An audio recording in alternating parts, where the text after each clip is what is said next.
ট্রেনে করে কলেজ যাওয়ার পথে বেরিয়ে দীর্ঘ ৮ দিন নিখোঁজ থাকার পর ফারাক্কার গঙ্গা ঘাট থেকে উদ্ধার ইঞ্জিনিয়ারিং ছাত্রীর পচা গলা দেহ।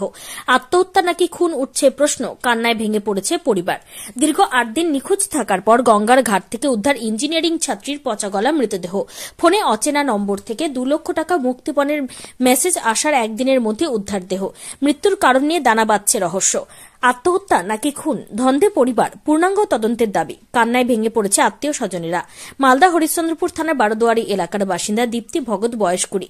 গত রবিবার বাড়ি থেকে বের হন কলেজ যাওয়ার উদ্দেশ্যে। কলি ট্রেনে করে যাওয়ার কথা ছিল রামপুরহাট, তারপর সেখান থেকে দুমকাই কলেজে যেত। মালদা টাউন স্টেশন পর্যন্ত বাড়ির সঙ্গে ফোনে কথা হয়, কিন্তু তারপর নিখোঁজ। ফারাক্কা স্টেশনে সিসিটিভি থেকে দেখা যায় সেখানে ট্রেন থেকে নেমে বেরিয়ে গেছিল ওই ছাত্রী। এনটিপিসি নেতাজি সেতু থেকে উদ্ধার হয় তার ব্যাগ এবং মোবাইল, কিন্তু তারপর আর কোনো ছিল না। শুক্রবার রাতে তার পরিবারে অচেনা একটি নম্বর থেকে মেসেজ আসে। সেখানে বলা হয় তাদের মেয়ে কোথায় আছে তারা বলতে পারবে যদি ২ লক্ষ টাকা দেওয়া হয়। তারপর এই দিন ফারাক্কার শঙ্করপুর ঘাট থেকে উদ্ধার হয় দেহ।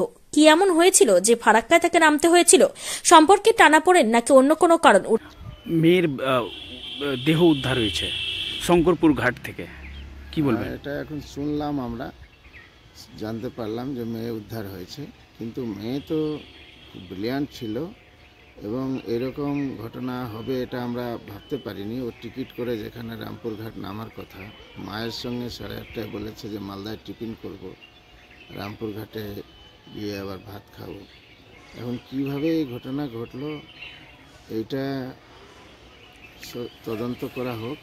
নিশ্চয়ই কোনো এর ভিতরে রহস্য লুকিয়ে আছে। কি মনে করছেন যে কেউ বা কারা ধাক্কা মেরে দিয়েছে বা খুন করে দিয়েছে? এখন কিভাবে ঘটেছে, কোনো এর মধ্যে কোনো না কোনো একটা রহস্য আছে। সে ওকে যেভাবেই টর্চারিং করুক, কেউভাবেই কোনো না কোনো রহস্য আছে। কোনো কি মানসিক যন্ত্রণায় ভুগছিল? না, আমাদের বাড়িতে তো কোনো কিছুই ছিল না। আমাদের বাড়িতে ওগুলো কোনো কিছু না, হাসি খুশিতেই থেকেছে। তার আগের দিনে সব কিছু নিজের যাওয়ার জন্য জিনিসপত্র কিনেছে, গেছে, এটা নিয়ে কোনো নাই। কিন্তু কিভাবে ওর মাথায় এরকম কে ফোন করলো না কি করলো, না রাস্তায় ওর সঙ্গে কোনো দুর্ব্যবহারের ব্যাপার হলো, জানি না। এটা ক্লিয়ার, আমি কারণ সম্বন্ধে বলতে পারবো না, সেটা প্রশাসন নিজেই তদন্ত করবে। এটা সঠিকভাবে উদ্ধার হোক, এর রহস্যটা কি আছে। গুরুচরণ ভগত, আমি মেয়ের জেঠু হলাম।